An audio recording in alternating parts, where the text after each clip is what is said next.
ambassadors and Ambassador Bárcena.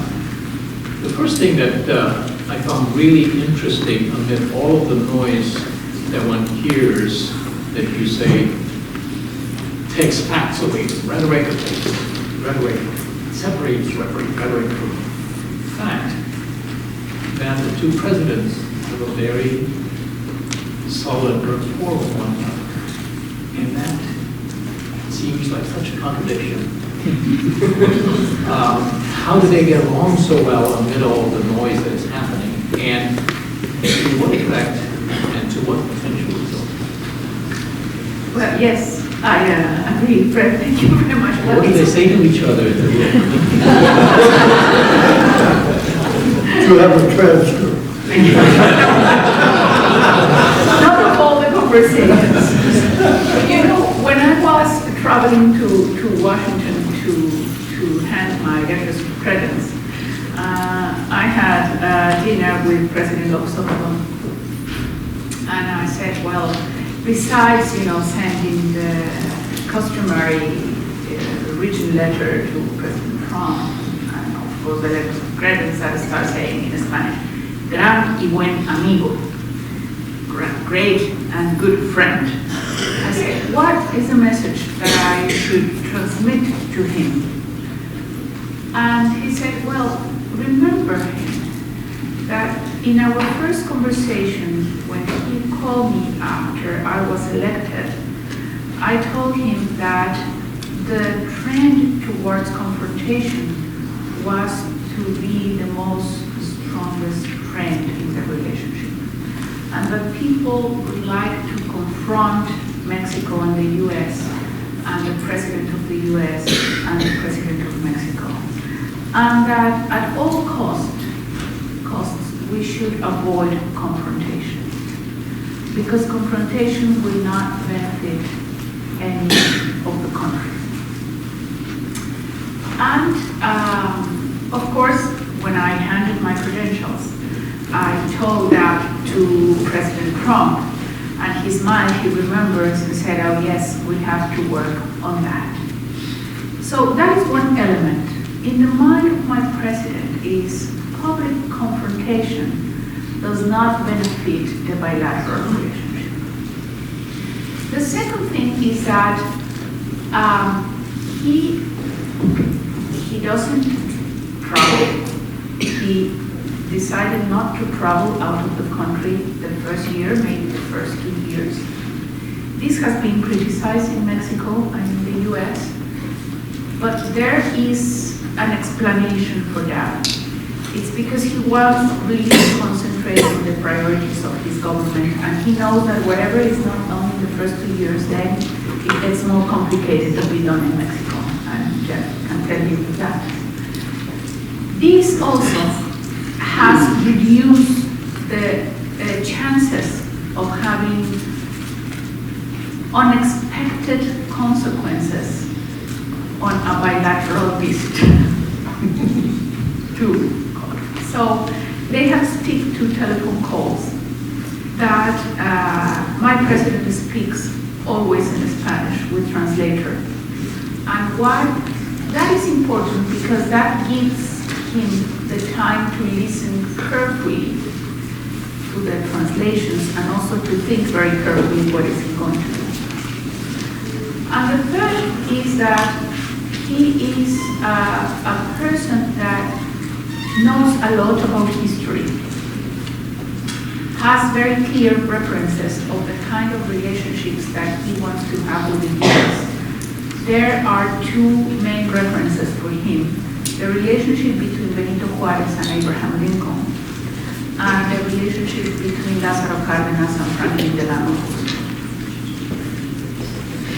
And he says, if so different presidents could get along, we have to work for the benefit of the two countries. And then he sticks to letters. You remember when President Trump announced the threat of tariffs because of the migration issues, President López Obrador answered him back with a letter saying, I'm sending my ministers to reach a negotiation and an agreement. the easiest way would be the confrontation, and also that Mexico takes retaliatory measures, which we could have taken. Of course, we were the weakest part, and we know all the consequences.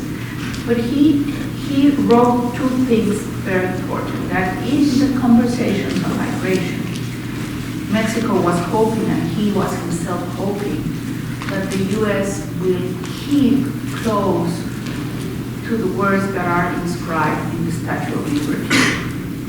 And second, that if we engage in retaliation and confrontation, we will end both blind and toothless.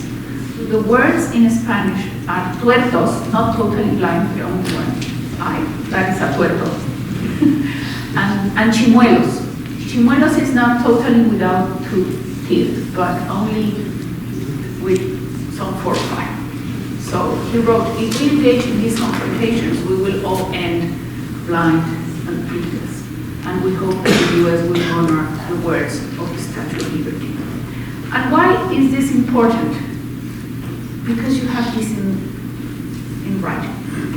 And that is the position of the base in which we negotiated.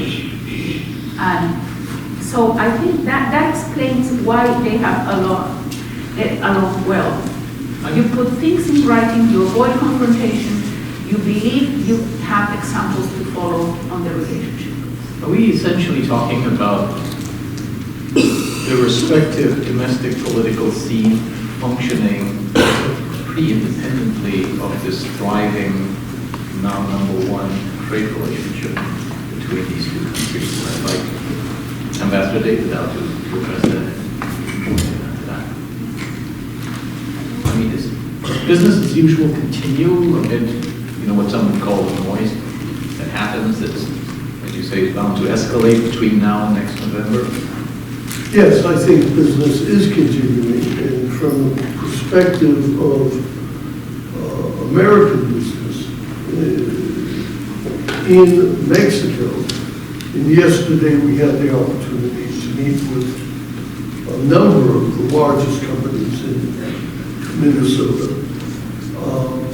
who are actively involved, selling into Mexico, producing in Mexico for sale to the United States, but elsewhere, selling goods and services. Things are moving well. And these countries are by and large thinking of expansion. The other side is the number of Mexican companies that have set up shop in Minnesota and are buying goods here. We're actually doing canning of products here, and what have you. So, yes, one of the interesting things of the last 25 years since NAFTA came into force is that the nature of the trade relationship has solidified in many ways. It's not rock hard concrete, and it can be disrupted. But on a day-to-day basis, Ambassador Bárcena has given us some of the figures of 1 million people a day cross the border, Yes. 50,000 trucks a day cross the border, $1.5 million a minute, or these are figures that are beyond my limited capacity. But things are moving well, but they could be much better. And is the rhetoric, the very heated rhetoric that's escalating now about migration, is that in any way, how specifically is it affecting? I think it affects in the sense that, I said that there are American companies that are thinking of expanding in Mexico. I also need, in my current position as business consultant, American and other national companies of other nations, which, if they are not already in Mexico, are hesitant, more hesitant than they would have been a few years ago because of the rhetoric on both sides, the threats of tariffs, just the loading, the making course of the way, particularly the United States refers to Mexico. So while I say things are going well, I do think there are limitations, especially on the part of people who have not yet participated in Mexico as they think of building it. I think one element I would like to underline of why things are still going on is that since integration has become so, especially the last 25 years, there is a lot of interaction, company to company, but also between local authorities. So, for example, the interaction with the state of California, the government of California, with Texas and the state of Texas, it's something that it has its own dynamics. And sometimes a lot of things that are important just get to the State Department and the Ministry of Foreign Affairs in Mexico at the last moment. One example, the new Secretary of State of Texas was in DC last week, and now she's in Mexico. And you know, she had two worries, which you would have, how do you negotiate this? One is, when are you going to appoint the new Consul General in San Antonio? We need to have all the consulates filled with appointees, which is something very, normally this would go to the Department of State, and it is the State Secretary of Texas. Second is, we are building a new highway in Houston, so we are going to expropriate the consulate in Houston, but we are negotiating for a new building. So how do we deal with these issues? So normally this would be done through the foreign ministries. Now it's more and more also the state authorities getting involved in this. In the case of California, with the Tijuana. So that also brings another dynamic to the relationship.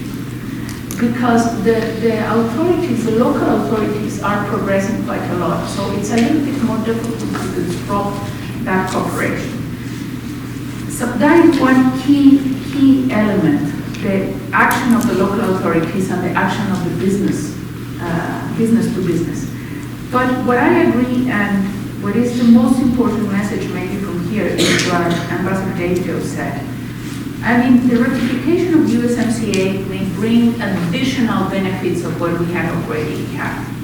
But the non-ratification of USMCA and the eventual withdrawal from NAFTA will be a total catastrophe. Not only economically speaking, but all this building of the trust that we have been doing in the last years between Mexico and the US will collapse. And if it is not ratified, the USMCA, if there is a withdrawal from NAFTA, and then there is this rhetoric on the two countries, the trust will collapse, and I cannot even imagine the very dire consequences that we could have. You know, it's interesting, you mentioned Michigan during your talk, Ambassador. You talked about Michigan being a loser in the eyes of Representative Debbie Dingell. Some sectors of Michigan. Exactly, but on the whole, Michigan has this large trading relationship. At trench level, among people, especially being pressed by politicians, I mean, Michigan turned from blue to red in the last election. It's very, very critical, and I just wonder if both of you could give us briefly some insight into what the holdup is. Is it as plainly political that way? What's the holdup in extending something that in Grosdom seems to be in everyone's interest, and that is the renewal of this trading relationship? What specifically are the sticking points?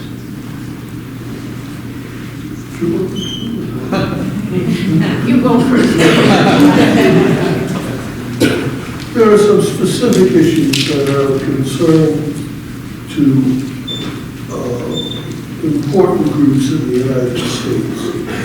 One is labor relations in Mexico, and the other is environmental protection in Mexico? And will the new NAFTA provide more protection to Mexican laborers than the old NAFTA is perceived to have done? Similarly on the environment. I think those are the two big issues.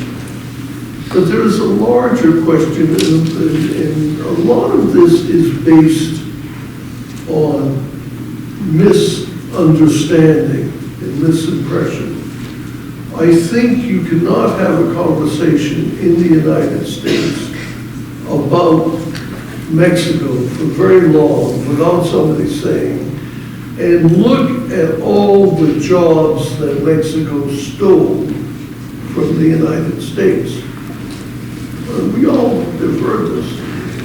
Now, there is no doubt that many jobs that were, particularly manufacturing jobs in the United States, have gone to Mexico and China, and most likely just disappeared in the face of automation.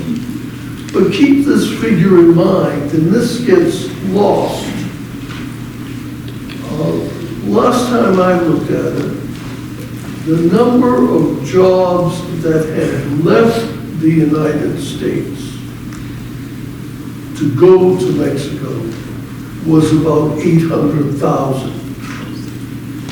800,000 in 25 years.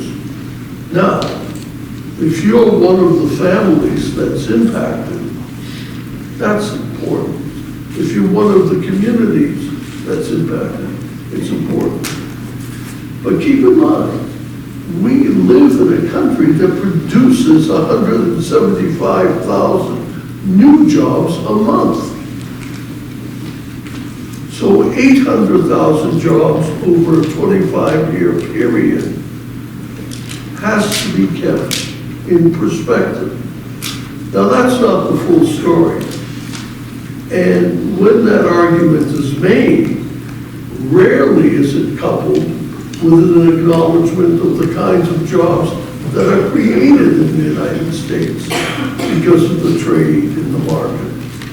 So I think the hesitations that we see about a new relationship, a new agreement, in part, there are some specific issues that should be dealt with, but I think there's also a good deal of misunderstanding. I guess I will just simply add that besides labor and environment, which are key, the two other issues that are holding the USMCA ratification process is pharmaceuticals and intellectual property, and which is an issue that is basically to be discussed internally in the US.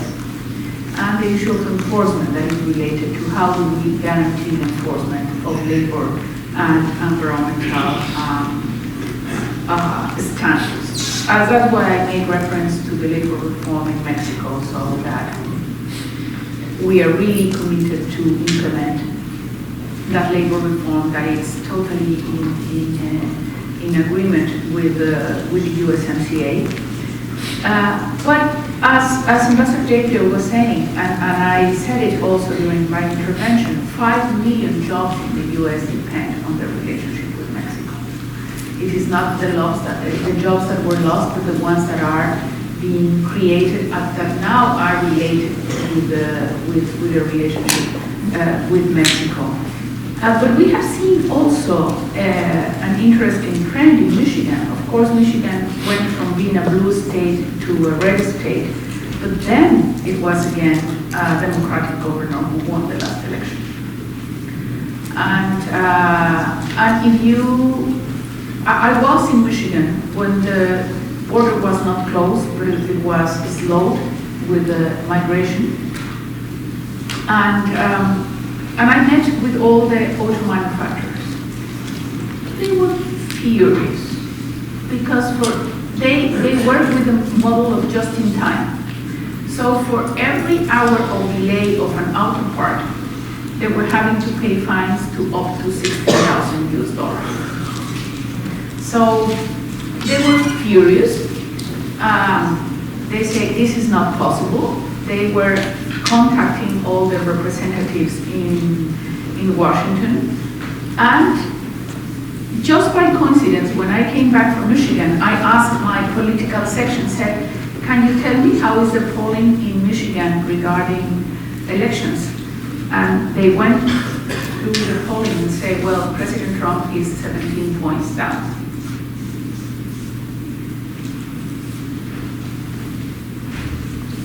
We'll just have to see, I guess.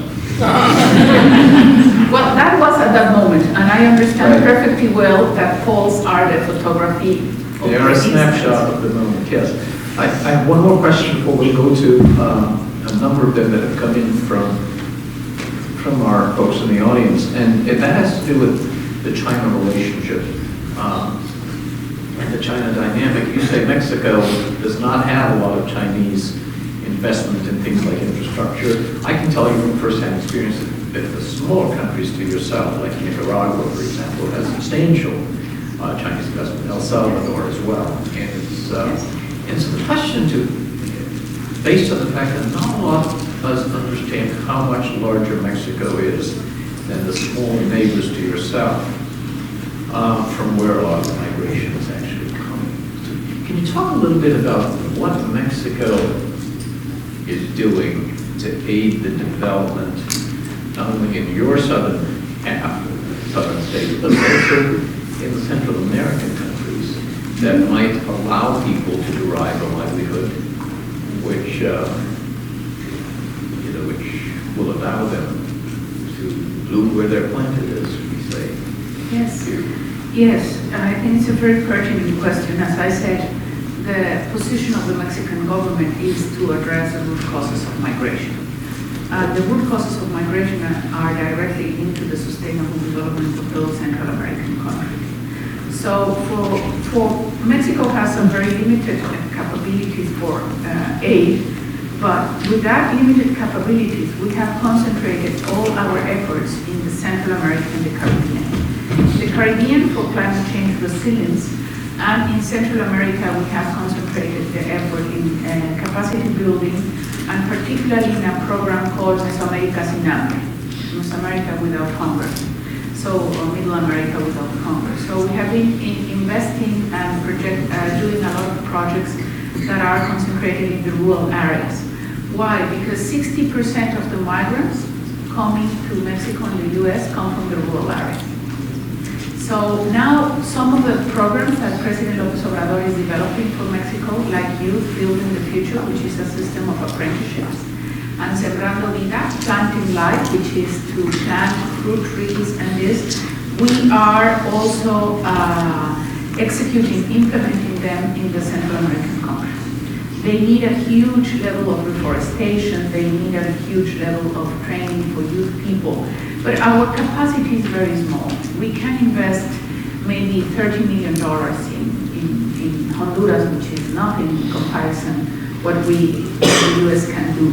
But we are working also very closely with the Minister of Finance and the Ministry of Finance of Mexico to coordinate all the loans and activities that IDB, the Inter-American Development Bank, and the World Bank are doing in Central America. So to align all the projects that we avoid repetitions and that we can have more concrete results. But the real geopolitical idea is that if we can pull the south and southeast of Mexico to the levels of development of the central and northern part of Mexico, there will be a pull factor for the economies of the Central America, so that we will have an integrated economic zone of South and Southeast Mexico and Central America. And in that sense is what Ambassador Gabriel was saying the vision for the future will be the integration of the North American region, not from Canada to the Suchiate, which is a border with Guatemala, but from Canada to the Darien. You have a horse in the race between the U.S. and China in this region. I mean, does it matter to Mexico that China invests in Central America substantially, in a country that does that as well? should be concerned about Chinese interests in the region? But frankly, I've got other things to worry about. I think, obviously, when countries invest and start making new investments in a region, an area, the state of Minnesota, one wants to be sure that that investment is conducted in terms of the local culture and the economy. I've never been very concerned about China investing anywhere in the world. What I know in my particular business right now,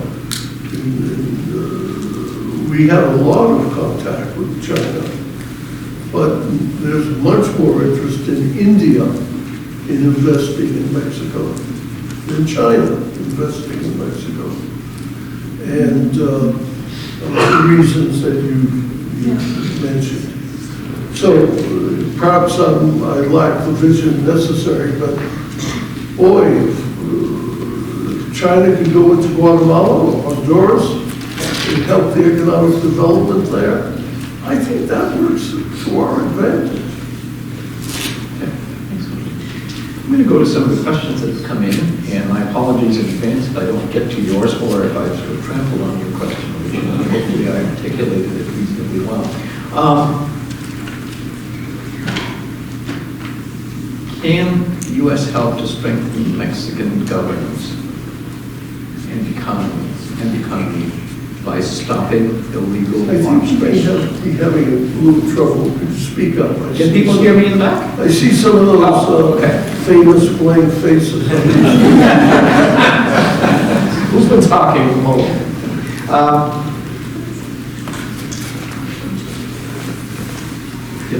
Pass on that one because it's difficult to hear.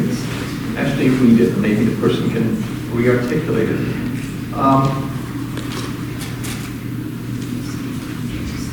It was the issue of the arms, no? It's the issue of stopping the illegal arms trade and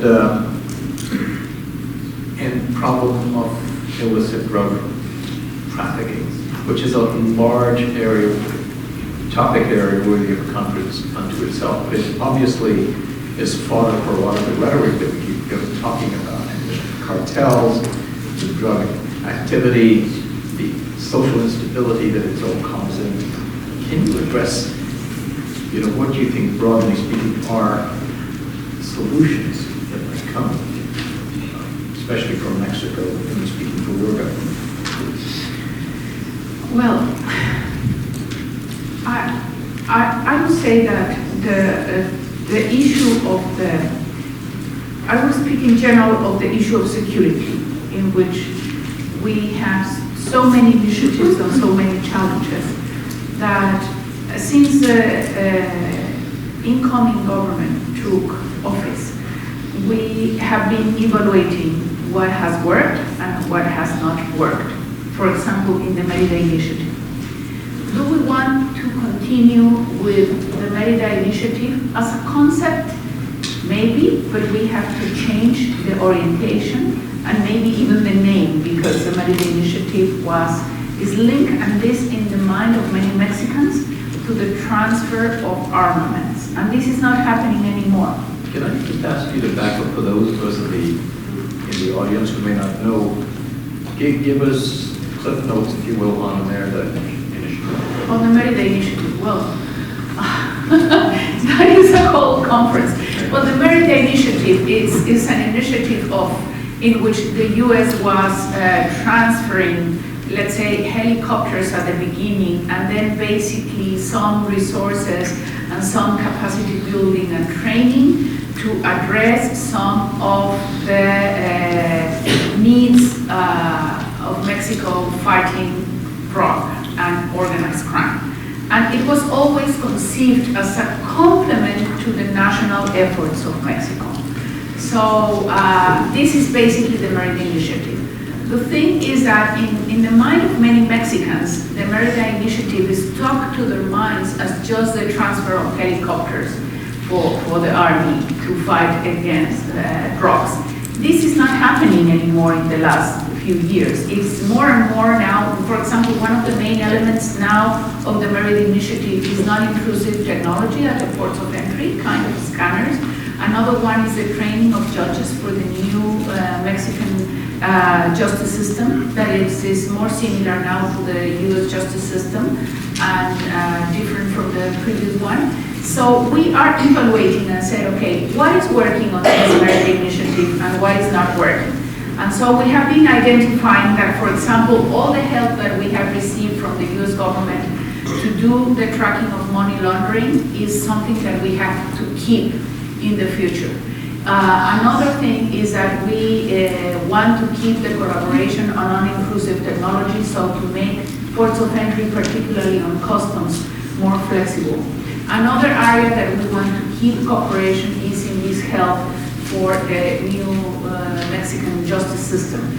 But we also want to have some help on this establishing and the establishment of the National Guard and more investment and to focus more on those areas in which organized crime is more rampant, particularly in the areas in which there is copy producing or this. So, so we have been evaluating Merit Initiative. We have been evaluating another initiative that is called Border 21st. And we have been identifying what are the priorities for the immediate future cooperation and security. So, of course, on the US side, the issue of fentanyls and methamphetamines and chemical precursors, now it is much more important than what it used to be, for example, of the fight against marijuana. Why? Because marijuana has been legalized in many states in the US, and there is even some consideration in Mexico to legalize the medical use of marijuana. So marijuana is becoming less of a challenge, but fentanyl is becoming more of a challenge.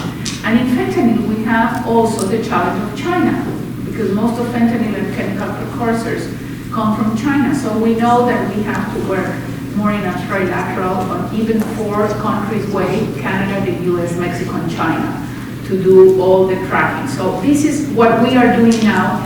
And one area of main interest that Mexico has identified, and it's not a recent identification, but it goes back several years, is that as drugs come from Mexico to the US, and by the way, not all drugs are produced in Mexico, because as you know, cocaine is not produced in Mexico. We are more of a transit country. A lot of arms are coming illegally into Mexico. This is, of course, has different aspects of this illicit traffic. Our customs are not they are not very efficient, so we have to improve the efficiency of our customs, but also the issue that in the US is so easy to acquire arms without having any backgrounds, any registration. And now you even can acquire pieces of arms and then assemble them later. And so there is a very intense illegal traffic of arms in Mexico. That it's basically it's one of the elements of the violence in Mexico, of the organized crime. So we're trying to focus our activities on trying to stop these arms in 5 ports of entry. And we are already establishing a working group that is, we had one, but they are renovating their meetings monthly to see what is going on.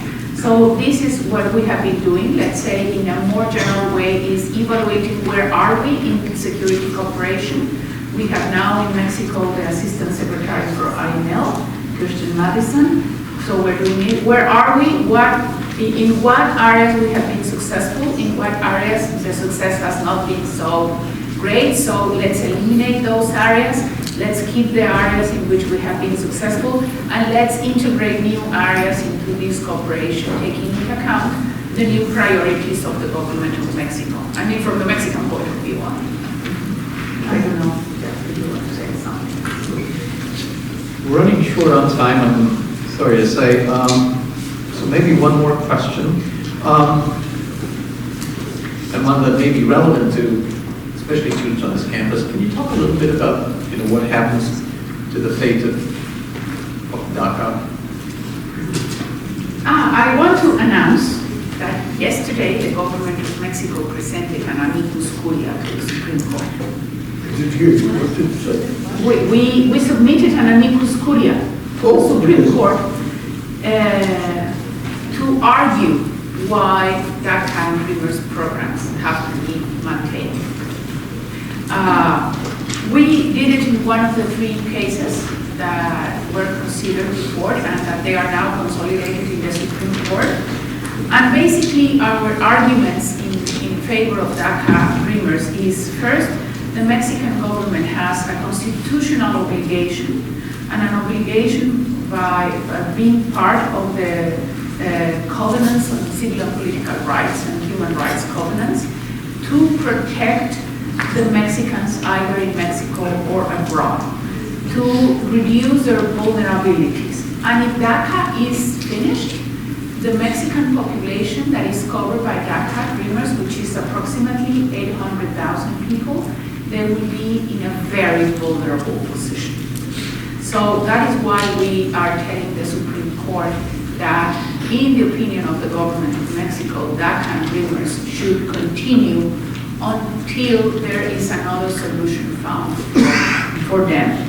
And that it should continue also not only because these people will be sent back into the shadows, but because it is the time to recognize all the contribution that these young people have made to the U.S. society, to the U.S. economy. And because most of them have had, because of DACA, also working permits, so they are paying taxes, they are contributing to the society. Some of them have children that are U.S. citizens. Imagine if they are not protected anymore and they are sent back to Mexico, what would happen with these children would be the separation of families. You can see the whole statement of the Mexican government that was submitted yesterday to the U.S. Supreme Court with all these arguments. But what also makes me very proud is that this submission was made through an office, an attorney's office in Dallas, by two female lawyers.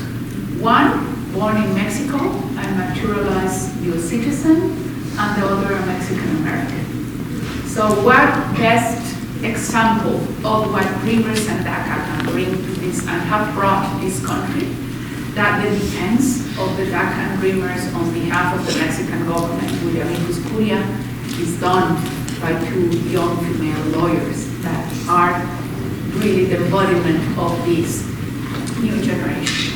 So we are totally for the continuation of the DACA and dreamers programs. We are even supporting them to renew their processes, even financially, at the consulates. We have instructed all the consulates of Mexico to support them financially. And we hope that all this issue of DACA dreamers will also be taken into account in this comprehensive immigration reform that is so sorely needed. I'm going to take 1 more minute and give you 30 seconds, Ambassador David L. You essentially imply that this too shall pass and the relationship between the United States and Mexico will once again climb, unless I misunderstood. But if I didn't, 10 years from now, what might that look like? What might you think that look like? It will totally depend on the nature of our leadership in both countries. I think there has been a dismal lack of vision in the United States and in Mexico since NAFTA developed. We're just talking about DACA. DACA is a tragedy. It is a tragedy for the individuals involved and their families to live with such lack of assurance. But it's also a tragedy for what it says about the incapacity of the American government to get its job done. All polls indicate that upwards of 80% of Americans feel that DACA must be addressed and addressed in a meaningful way. But because of our own political paralysis, our own lack of vision, our own poor leadership, and I'm not saying this is exclusive to one party or another, we haven't gotten it done. Now, democracy is complicated, obviously, we all know that.